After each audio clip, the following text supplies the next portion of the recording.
നമസ്കാരം. The deep ഡൈവിലേക്ക് സ്വാഗതം. ഇന്ന് നമ്മൾ ഒരു പ്രത്യേക ദൗത്യത്തിലാണ്. നിങ്ങൾ നൽകിയിട്ടുള്ള ഈ സാങ്കേതിക രേഖകൾ ഉപയോഗിച്ച് നമുക്ക് ഒരുമിച്ച് ഏറ്റവും മികച്ച ഒരു പെർഫെക്റ്റ് കോൺക്രീറ്റ് ബ്ലോക്ക് ഉണ്ടാക്കാൻ ശ്രമിച്ചാലോ? ഏകദം പൂജ്യത്തിൽ നിന്ന് തന്നെ തുടങ്ങാം. തുടങ്ങുന്നതിന് മുമ്പ് ഒരു കാര്യം ചോദിച്ചോട്ടെ. മണലിൽ അല്പം വെള്ളം വീണാൽ അതിന്റെ അളവ് കൂടുമെന്ന് പറഞ്ഞാൽ നിങ്ങൾ വിശ്വസിക്കുമോ? കുറച്ചൊന്നുമല്ല, ഏകദേശം ഒരു 30-40% വരെ.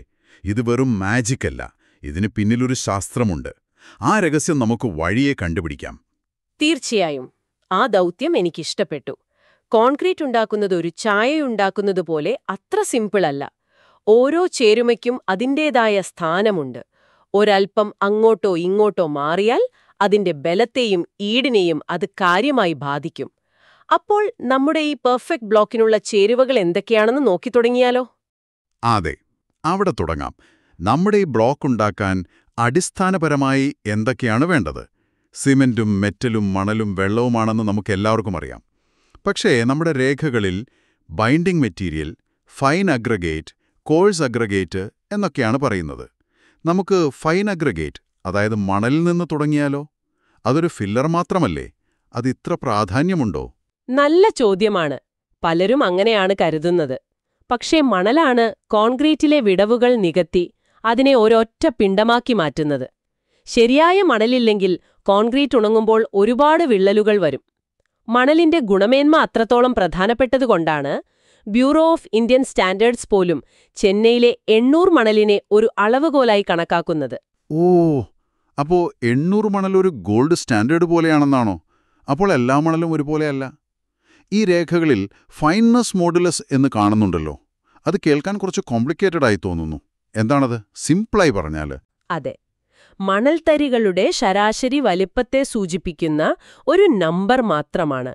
ആ നമ്പർ വെച്ചാണ് നമ്മൾ മണലിനെ തരി കുറഞ്ഞത്, അതായത് ഫൈൻ, പിന്നെ മീഡിയം, കോഴ്സ് എന്നിങ്ങനെ തരംതിരിക്കുന്നത്. ഇവിടെ നമ്പറുകളേക്കാൾ പ്രധാനം അതിന്റെ ഒരു പ്രായോഗിക വശമാണ്. അതെന്താണ്? ഉദാഹരണത്തിന്, നമ്മൾ ഉപയോഗിക്കുന്ന മണല് ഒരുപാട് ഫൈനാണെങ്കിൽ, അതായത് തരികൾ വളരെ ചെറുതാണെങ്കിൽ, ആ മിശ്രിതം കുഴച്ചെടുക്കാൻ കൂടുതൽ വെള്ളം വേണ്ടിവരും. കൂടുതൽ വെള്ളം ചേർത്താൽ കോൺക്രീറ്റിന്റെ ബലം കുറയും. ഇനി മണൽ ഒരുപാട് തരി കൂടിയതാണെങ്കിലോ, മിശ്രിതത്തിനൊരു ഒഴുക്ക് കിട്ടില്ല, അത് പരുപരുത്തനായിരിക്കും. അപ്പോൾ കോൺക്രീറ്റിന്റെ ഫിനിഷിങ്ങിനെ അത് ബാധിക്കും. അതുകൊണ്ട് ഈ ഫൈൻനെസ് മോഡുലസ് നോക്കി ശരിയായ മണൽ തിരഞ്ഞെടുക്കുന്നത് വളരെ പ്രധാനമാണ്. ഓക്കെ, അപ്പോൾ മണൽ വെറുമൊരു ഫില്ലറല്ല, അത് കോൺക്രീറ്റിന്റെ സ്വഭാവത്തെ നിയന്ത്രിക്കുന്ന ഒരു പ്രധാന ഘടകമാണ്. ഇനി നമ്മുടെ ബ്ലോക്കിന്റെ യഥാർത്ഥ കരുത്തിലേക്ക് വരാം. കോഴ്സ് അഗ്രഗേറ്റ് അഥവാ മെറ്റൽ, അവിടെ എന്തൊക്കെയാണ് നമ്മൾ ശ്രദ്ധിക്കേണ്ടത്? കോൺക്രീറ്റിന്റെ നട്ടെല്ല് എന്ന് വേണമെങ്കിൽ പറയാം. ഒരു നല്ല മെറ്റലിന് നല്ല ബലം വേണം. ഏകദേശം ഒരു 200 NQMM ക്രഷിംഗ് സ്ട്രെങ്ത്, അതായത് അത്രയും മർദ്ദം താങ്ങാനുള്ള കഴിവ് വേണമെന്നാണ് കണക്ക്. പക്ഷെ ബലം മാത്രമല്ല, അതിന്റെ ആകൃതിയും വളരെ പ്രധാനമാണ്. ആകൃതിയോ? കല്ലിന്റെ ആകൃതി എങ്ങനെയാണ് കോൺക്രീറ്റിനെ ബാധിക്കുന്നത്? പുഴയിൽ നിന്ന് കിട്ടുന്ന ഉരുളൻ കല്ലുകളാണോ നല്ലത്, അതോ ക്വാറിയിൽ നിന്ന് പൊട്ടിച്ചെടുക്കുന്ന കൂർത്ത മുനകളുള്ള മെറ്റലാണോ? നമ്മൾ സാധാരണയായി ചിന്തിക്കുന്നത് ഉരുണ്ട കല്ലുകൾക്കായിരിക്കും നല്ലതെന്നാവും. പക്ഷെ സത്യം മറിച്ചാണ്. ക്വാറിയിൽ നിന്ന് പൊട്ടിച്ചെടുക്കുന്ന പല കോണുകളുള്ള ആംഗുലാർ മെറ്റലുകൾക്ക് പരസ്പരം നന്നായി ഒട്ടിച്ചേർന്ന് നിൽക്കാൻ സാധിക്കും, ഒരു ഇന്റർലോക്കിംഗ് പോലെ. ഇത് കോൺക്രീറ്റിന് കൂടുതൽ ബലം നൽകും. ഒരു മിനിറ്റ്, അപ്പോൾ ബലം കൂട്ടുന്ന തരം മെറ്റൽ ഉപയോഗിച്ചാൽ കൂടുതൽ സിമന്റും വെള്ളവും ചേർക്കേണ്ടി വരും എന്നാണോ? അത് വിചിത്രമായിരിക്കുന്നല്ലോ. ഒരിടത്ത് ഗുണം കൂടുമ്പോൾ വേറൊരിടത്ത് ചെലവ് കൂടുന്നു. ഇതൊരു തരം കച്ചവടമാണല്ലോ. കൃത്യമായി പറഞ്ഞു. അതാണ് സിവിൽ എഞ്ചിനീയറിംഗിലെ ഒരു പ്രധാന ട്രേഡ് ഓഫ്. ഏറ്റവും കുറഞ്ഞ ചെലവിൽ ആവശ്യത്തിനുള്ള ബലവും എന്നാൽ എളുപ്പത്തിൽ കൈകാര്യം ചെയ്യാൻ പറ്റുന്നതുമായ ഒരു മിശ്രിതം കണ്ടെത്തുക. അതാണ് യഥാർത്ഥ വെല്ലുവിളി. ശരി, ഇനി നമ്മൾ ആദ്യം പറഞ്ഞ ആ മാജിക്കിലേക്ക് വരാം. Bulking of sand. എങ്ങനെയാണ് അല്പം നനവുകൊണ്ട് മണലിന്റെ വ്യാപ്തം ഇത്രയധികം കൂടുന്നത്? അതിന് കാരണം ജലത്തിന്റെ പ്രതലബലം, സർഫേസ് ടെൻഷൻ എന്ന് പറയും. മണലിൽ ഒരു 4-5% ഈർപ്പം വരുമ്പോൾ ഓരോ മണൽത്തരിക്ക് ചുറ്റും വെള്ളത്തിന്റെ ഒരു നേർത്ത പാളി രൂപപ്പെടും. ഈ പാളി ഒരു കാന്തത്തിന്റെ ഒരേപോലത്തെ ധ്രുവങ്ങൾ പോലെ മണൽത്തരികളെ പരസ്പരം പുറത്തേക്ക് തള്ളുന്നു. കോടിക്കണക്കിന് തരികൾ ഇങ്ങനെ ഒരുമിച്ച് തള്ളുമ്പോൾ മൊത്തത്തിലുള്ള വ്യാപ്തം 18% മുതൽ 38% വരെ വർദ്ധിക്കും. അപ്പോ അതിന്റെ പ്രായോഗികമായ പ്രശ്നം എന്താണ്? വളരെ വലിയ പ്രശ്നമാണത്.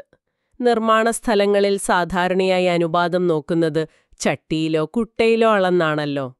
ഒരു ചട്ടി മണൽ എന്ന് പറയുമ്പോൾ ആ മണൽ ഉണങ്ങിയതാണോ നനഞ്ഞതാണോ എന്നതിനനുസരിച്ച് അതിലുള്ള യഥാർത്ഥ മണലിന്റെ അളവിൽ വലിയ വ്യത്യാസം വരും. നനഞ്ഞ മണലാണെങ്കിൽ വ്യാപ്തം കൂടിയിരിക്കുന്നതുകൊണ്ട് യഥാർത്ഥത്തിൽ ഒരു 30% വരെ കുറവ് മണലായിരിക്കും ആ ചട്ടിയിലുണ്ടാവുക.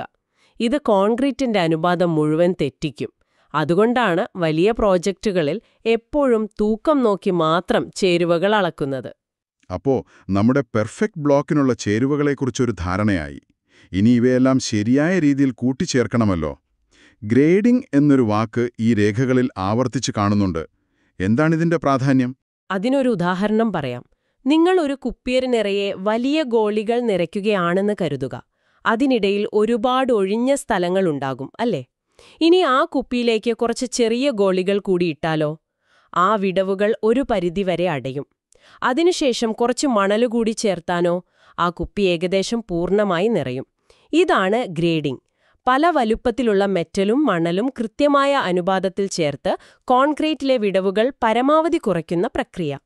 വിടവുകൾ കുറയുമ്പോൾ കോൺക്രീറ്റിന്റെ സാന്ദ്രത കൂടുന്നു, ബലവും കൂടുന്നു. അപ്പോൾ ഈ ഗ്രേഡിംഗ് ശരിയാണോന്ന് എങ്ങനെയാണ് ഉറപ്പുവരുത്തുന്നത്? അതിനുള്ള മാർഗമാണ് ഈ സീവ് അനാലിസിസ് എന്ന് പറയുന്നത്, അല്ലേ? അതെ. പല വലിപ്പത്തിലുള്ള കണ്ണികളുള്ള അരിപ്പകൾ ഒന്നിനു മുകളിൽ ഒന്നായി വെച്ച് അതിലൂടെ മെറ്റലും മണലും കടത്തിവിടുന്നു. ഓരോ അരിപ്പയിലും എത്രത്തോളം അഗ്രിഗേറ്റ് തങ്ങി നിൽക്കുന്നു എന്ന് തൂക്കി നോക്കി നമ്മൾ ഒരു ഗ്രാഫ് വരയ്ക്കും. അതിനെയാണ് ഫുള്ളേഴ്സ് ഗ്രേഡിംഗ് കർവ് എന്ന് പറയുന്നത്. ആ ഗ്രാഫ് കണ്ടാൽ ഒരു എഞ്ചിനീയർക്ക് എന്ത് മനസ്സിലാക്കാൻ പറ്റും? ഗ്രാഫിന്റെ ആകൃതിയാണ് പ്രധാനം. അതൊരു എസ് ആകൃതിയിലാണെങ്കിൽ അതിനർത്ഥം എല്ലാ വലിപ്പത്തിലുമുള്ള കണികകൾ ശരിയായ അനുപാതത്തിൽ അടങ്ങിയിട്ടുണ്ട് എന്നാണ്. ഇതിനെയാണ് വെൽ ഗ്രേഡഡ് എന്ന് പറയുന്നത്. നമ്മുടെ പെർഫെക്റ്റ് ബ്ലോക്കിനു വേണ്ടത് ഇതാണ്. ഇനി ആ ഗ്രാഫ് കുത്തലെയാണെങ്കിൽ ഏതെങ്കിലും ഒരു വലിപ്പത്തിലുള്ള കല്ലുകൾ മാത്രമാണ് കൂടുതലുള്ളത് എന്നർത്ഥം. അതൊരു നല്ല മിശ്രിതമല്ല. ഓക്കെ, അപ്പോൾ ചേരുവകളായി അവയുടെ വലുപ്പവും ശരിയാക്കി. ഇനി വേണ്ടത് ശരിയായ റെസിപ്പിയാണ്. നമ്മൾ M20, M25 എന്നൊക്കെ കോൺക്രീറ്റിനെക്കുറിച്ച് കേൾക്കാറുണ്ട്. എന്താണ് ഈ എമ്മും നമ്പരും? എം എന്നത് മിക്സിനെയും കൂടെയുള്ള നമ്പർ അതിന്റെ കരുത്തിനെയുമാണ് സൂചിപ്പിക്കുന്നത്. അതായത് 28 ദിവസം വെള്ളമൊഴിച്ച് ക്യൂറിംഗ് ചെയ്തതിന് ശേഷം ഒരു കോൺക്രീറ്റ് ക്യൂബിന് താങ്ങാൻ കഴിയുന്ന ബലം. M20 എന്നാൽ ഒരു ചതുരശ്ര മില്ലിമീറ്ററിൽ 20 ന്യൂട്ടൺ ബലം താങ്ങാൻ കഴിയും എന്നാണ് അർത്ഥം. ഇത് മെഗാപാസ്കലിലാണ് സാധാരണയായി പറയുന്നത്. ഈ മിക്സുകൾക്കെല്ലാം ഒരേ അനുപാതമാണോ? അല്ല, അവിടെയാണ് കാര്യങ്ങൾ കുറച്ചുകൂടി രസകരമാകുന്നത്. M20 വരെയുള്ള മിക്സുകളെ നോമിനൽ മിക്സ് എന്ന് പറയും. അവയ്ക്ക് മുൻകൂട്ടി നിശ്ചയിച്ച ഒരു അനുപാതമുണ്ട്. ഉദാഹരണത്തിന് M20യുടെ അനുപാതം 1, 1.5, 3 ആണ്. അതായത് ഒരു ചട്ടി സിമന്റിന് 1.5 ചട്ടി മണൽ, 3 ചട്ടി മെറ്റൽ. ഓഹോ, ഇത് താരതമ്യേന ചെറിയ നിർമ്മാണങ്ങൾക്ക് ഉപയോഗിക്കുന്ന ഒന്നാണല്ലേ? അപ്പോൾ M25ഉം അതിനു മുകളിലുള്ളവയോ? അവയെ ഡിസൈൻ മിക്സ് എന്നാണ് പറയുന്നത്. വലിയ കെട്ടിടങ്ങൾക്കും പാലങ്ങൾക്കുമൊക്കെ ഉയർന്ന ബലം ആവശ്യമാണ്. അവിടെ ഈ നിശ്ചിത അനുപാതം മതിയാവില്ല. പകരം ഓരോ സൈറ്റിലും ഉപയോഗിക്കുന്ന സിമന്റ്, മണൽ, മെറ്റൽ എന്നിവയുടെ ഗുണമേന്മ ലാബിൽ പരിശോധിച്ച് ഇന്ത്യൻ സ്റ്റാൻഡേർഡ് കോഡ് അനുസരിച്ച് ഒരു പ്രത്യേക റെസിപ്പി തയ്യാറാക്കിയെടുക്കുകയാണ് ചെയ്യുന്നത്.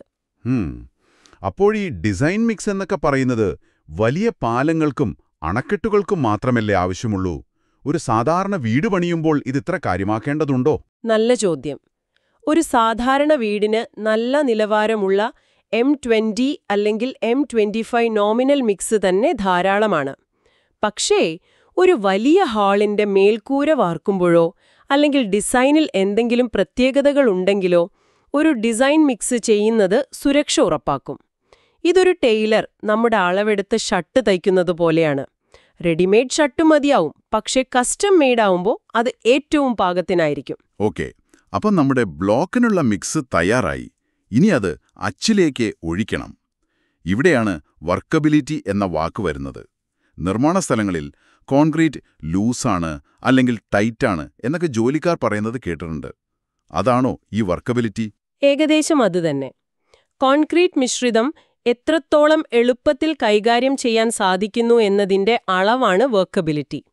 അത് മിക്സ് ചെയ്യാനും കൊണ്ടുപോകാനും അച്ചിലൊഴിക്കാനും കമ്പിക്ക് ചുറ്റും ശരിയായി നിറയ്ക്കാനും എളുപ്പമുണ്ടായിരിക്കണം. പക്ഷെ ഇവിടെ ഒരു വലിയ അപകടമുണ്ട്. അതെന്താണ്? വർക്കബിലിറ്റി കൂട്ടാനുള്ള ഏറ്റവും എളുപ്പവഴി കൂടുതൽ വെള്ളം ചേർക്കുക എന്നതാണ്. സൈറ്റുകളിൽ സാധാരണയായി കാണുന്ന ഒരു പ്രവണതയാണത്.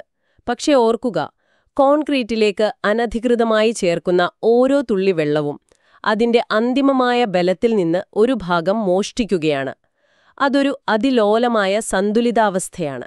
അപ്പോൾ ഈ വർക്കബിലിറ്റി ഊഹിച്ചെടുക്കുകയല്ല, കൃത്യമായി അളക്കാൻ വഴികളുണ്ടാകുമല്ലോ. സൈറ്റിൽ വെച്ച് ഇതെങ്ങനെയാണ് പരിശോധിക്കുന്നത്? തീർച്ചയായും അതിന് വളരെ ലളിതമായ ഒരു ടെസ്റ്റുണ്ട്. സ്ലംപ് കോൺ ടെസ്റ്റ് എന്നു പറയും. ഒരു കോൺ ആകൃതിയിലുള്ള പാത്രത്തിൽ കോൺക്രീറ്റ് നിറച്ച് ആ കോൺ പതുക്കെ ഉയർത്തുമ്പോൾ കോൺക്രീറ്റ് എത്രത്തോളം താഴേക്കിരിക്കുന്നു, അതായത് സ്ലംപ് ആകുന്നു എന്ന് അളക്കുന്നു. കൂടുതൽ താഴേക്കിരുന്നാൽ വർക്കബിലിറ്റി കൂടുതൽ, കുറവാണെങ്കിൽ വർക്കബിലിറ്റി കുറവ്. ഇത് വളരെ വേഗത്തിൽ ചെയ്യാവുന്ന ഒരു ക്വാളിറ്റി ചെക്കാണ്. ഇത് കൂടാതെ മറ്റ് ടെസ്റ്റുകളുമുണ്ടോ? ഉണ്ട്. ലാബുകളിൽ ചെയ്യുന്ന കൂടുതൽ കൃത്യതയുള്ള ടെസ്റ്റുകളുണ്ട്. Compaction factor test, VB consistometer test എന്നിവയൊക്കെ. റോഡ് പോലെയുള്ള നിർമ്മാണങ്ങൾക്ക് വളരെ ഡ്രൈ ആയ കോൺക്രീറ്റാണ് ഉപയോഗിക്കുക. അതിന്റെ വർക്കബിലിറ്റി അളക്കാൻ സ്ലം ടെസ്റ്റ് മതിയാവില്ല. അപ്പോഴാണ് VB ടെസ്റ്റ് പോലുള്ളവ ഉപയോഗിക്കുന്നത്. ശരി. ഇനി നമ്മൾ കോൺക്രീറ്റ് മിക്സ് ചെയ്ത് അച്ചിലേക്കൊഴിക്കുമ്പോൾ എന്തെങ്കിലും പ്രശ്നങ്ങൾ വരാറുണ്ടോ? ഈ രേഖകളിൽ സെഗ്രിഗേഷൻ എന്നൊരു വാക്ക് കാണുന്നുണ്ട്. സെഗ്രിഗേഷൻ എന്നാൽ വേർപിരിയൽ, അതായത് കോൺക്രീറ്റിലെ ഘടകങ്ങൾ വേർപിരിഞ്ഞു പോകുന്ന അവസ്ഥ. ഭാരമുള്ള മെറ്റൽ താഴേക്കും ഭാരം കുറഞ്ഞ സിമന്റ് പേസ്റ്റ് മുകളിലേക്കും വരുന്നു. ഒരുപാട് ഉയരത്തിൽ നിന്ന് കോൺക്രീറ്റ് താഴേക്ക് ഇടുമ്പോഴോ അല്ലെങ്കിൽ ഒരേ സ്ഥലത്ത് തന്നെ ഒരുപാട് നേരം വൈബ്രേറ്റർ ഉപയോഗിക്കുമ്പോഴോ ഇത് സംഭവിക്കാം. അതുകൊണ്ട് എന്ത് പ്രശ്നമാണ് ഉണ്ടാകുന്നത്? ഞാൻ ഒരിക്കലൊരു സൈറ്റിൽ പോയപ്പോൾ കണ്ടതാണ്. അവർ 1-ാം നിലയുടെ മുകളിൽ നിന്ന് താഴെയുള്ള ബീമിലേക്ക് കോൺക്രീറ്റ് ഒഴിക്കുകയായിരുന്നു. താഴെ എത്തിയപ്പോഴേക്കും അത് കോൺക്രീറ്റ് അല്ലാതായി മാറി. താഴെ മെറ്റലിന്റെ ഒരു കൂമ്പാരം, മുകളിൽ സിമന്റ് വെള്ളവും. ആ ബീം മുഴുവൻ പൊളിച്ചു നീക്കേണ്ടി വന്നു. അത്രയും വലിയ നഷ്ടമാണ് സെഗ്രിഗേഷൻ കൊണ്ടുണ്ടാകുന്നത്. അതിനോട് സാമ്യമുള്ള മറ്റൊരു വാക്കും കാണുന്നുണ്ട്, ബ്ലീഡിംഗ്. അതെന്താണ്? ബ്ലീഡിംഗും ഒരുതരം സെഗ്രിഗേഷൻ തന്നെയാണ്. കോൺക്രീറ്റിലെ അധികമുള്ള വെള്ളം സാന്ദ്രത കുറവായതുകൊണ്ട് മുകളിലേക്ക് ഊറി വരുന്നതിനെയാണ് ബ്ലീഡിംഗ് എന്ന് പറയുന്നത്. കോൺക്രീറ്റ് ഒഴിച്ചു കഴിഞ്ഞ് കുറച്ചുനേരം നോക്കിയാൽ അതിന്റെ മുകളിൽ വെള്ളം തെളിഞ്ഞു നിൽക്കുന്നത് കാണാം. ആ വെള്ളം അവിടെ നിൽക്കുന്നത് അത്ര വലിയ പ്രശ്നമാണോ? അത് ഉണങ്ങിപ്പോവില്ലേ? വെള്ളം ഉണങ്ങിപ്പോകുമ്പോൾ ഉപരിതലത്തിൽ നേർത്ത വിള്ളലുകളുണ്ടാക്കും. അതിനെ പ്ലാസ്റ്റിക് ഷ്രിങ്കേജ് ക്രാക്കുകൾ എന്ന് പറയും. പക്ഷേ അതിനേക്കാൾ വലിയൊരു പ്രശ്നമുണ്ട്. ഈ ബ്ലീഡിംഗ് കാരണം കോൺക്രീറ്റിന്റെ മുകളിൽ സിമന്റിന്റെയും ഏറ്റവും നേർത്ത പൊടിയുടെയും ഒരു പാട രൂപപ്പെടും. ലേറ്റൻസ് എന്നാണ് അതിന് സാങ്കേതികമായി പറയുക. ലേറ്റൻസ്. അതുകൊണ്ട് പ്രായോഗികമായി എന്ത് ദോഷമാണുണ്ടാവുന്നത്? അതൊരു ദുർബലമായ പാളിയാണ്. അതിന് യാതൊരു ബലവും ഉണ്ടാവില്ല. ഇതാണ് പലപ്പോഴും വീടുകളിൽ ടൈല് പൊങ്ങി വരാനോ പ്ലാസ്റ്ററിംഗ് അടർന്നു വീഴാനോ ഉള്ളൊരു പ്രധാന കാരണം. കോൺക്രീറ്റിന്റെ മുകളിലെ ഈ ദുർബലമായ പാളിയിൽ പിന്നീട് എന്ത് ചെയ്താലും ശരിയായ ബലം കിട്ടില്ല. അത് കോൺക്രീറ്റിന്റെ മുകളിൽ ഒട്ടിച്ചുവെച്ച ഒരു പൊടിപടലം പോലെയാണ്. അതുകൊണ്ട് ശരിയായ രീതിയിൽ കോൺക്രീറ്റ് ഫിനിഷ് ചെയ്യേണ്ടത് അത്യാവശ്യമാണ്. അപ്പോൾ നമ്മളിന്ന് നമ്മുടെ ആ പെർഫെക്റ്റ് കോൺക്രീറ്റ് ബ്ലോക്ക് ഉണ്ടാക്കുന്നതിലൂടെ ഒരുപാട് കാര്യങ്ങൾ പഠിച്ചു. ശരിയായ ചേരുവകൾ തിരഞ്ഞെടുക്കുന്നത് മുതൽ അവയുടെ വലുപ്പവും ആകൃതിയും വരെ പ്രധാനമാണെന്ന് മനസ്സിലാക്കി. നോമിനൽ ഡിസൈൻ മിക്സുകൾ തമ്മിലുള്ള വ്യത്യാസം, വർക്കബിലിറ്റിയുടെ പ്രാധാന്യം, പിന്നെ സെഗ്രിഗേഷൻ, ബ്ലീഡിംഗ് പോലുള്ള പ്രശ്നങ്ങളെക്കുറിച്ചും സംസാരിച്ചു. ഇതിൽ നിന്ന് നമ്മൾ മനസ്സിലാക്കേണ്ട പ്രധാന കാര്യം ഇതാണ്: കോൺക്രീറ്റ് എന്നത് ഒരു കലയും ശാസ്ത്രവുമാണ്. ഒരു കല്ലിന്റെ ആകൃതി മുതൽ ഒരു തുള്ളി വെള്ളത്തിന്റെ അളവിനുവരെ അതിന്റെ അന്തിമമായ ബലത്തെയും ഈടിനെയും സ്വാധീനിക്കാൻ കഴിയും. ഒരു കെട്ടിടം പതിറ്റാണ്ടുകളോളം തലയുയർത്തി നിൽക്കുന്നതിനു പിന്നിൽ ഇങ്ങനെയുള്ള ആയിരക്കണക്കിന് സൂക്ഷ്മമായ എഞ്ചിനീയറിംഗ് കണക്കുകൂട്ടലുകളുണ്ട്. നമ്മൾ സാധാരണ സാഹചര്യങ്ങളിലെ കോൺക്രീറ്റിനെക്കുറിച്ചാണ് ഇത്രയും സംസാരിച്ചത്. എന്നാൽ ഇനി നിങ്ങൾ ചിന്തിക്കേണ്ട ഒരു കാര്യമുണ്ട്. വെള്ളത്തിനടിയിൽ ഒരു തൂണ് നിർമ്മിക്കേണ്ടി വന്നാൽ എങ്ങനെ കോൺക്രീറ്റ് ചെയ്യും? അല്ലെങ്കിൽ കൊടും തണുപ്പുള്ള മഞ്ഞു വീഴുന്ന ഒരു സ്ഥലത്താണ് കോൺക്രീറ്റ് ചെയ്യുന്നതെങ്കിലോ നമ്മളിന്ന് ചർച്ച ചെയ്ത ഈ റെസിപ്പിയിൽ എന്തു മാറ്റങ്ങൾ വരുത്തേണ്ടി വരും? അത് ശരിയായി ഉറക്കുന്നത് ഉറപ്പാക്കാൻ എഞ്ചിനീയർമാർക്ക് എന്തു പുതിയ വെല്ലുവിളികളാവും നേരിടേണ്ടി വരിക?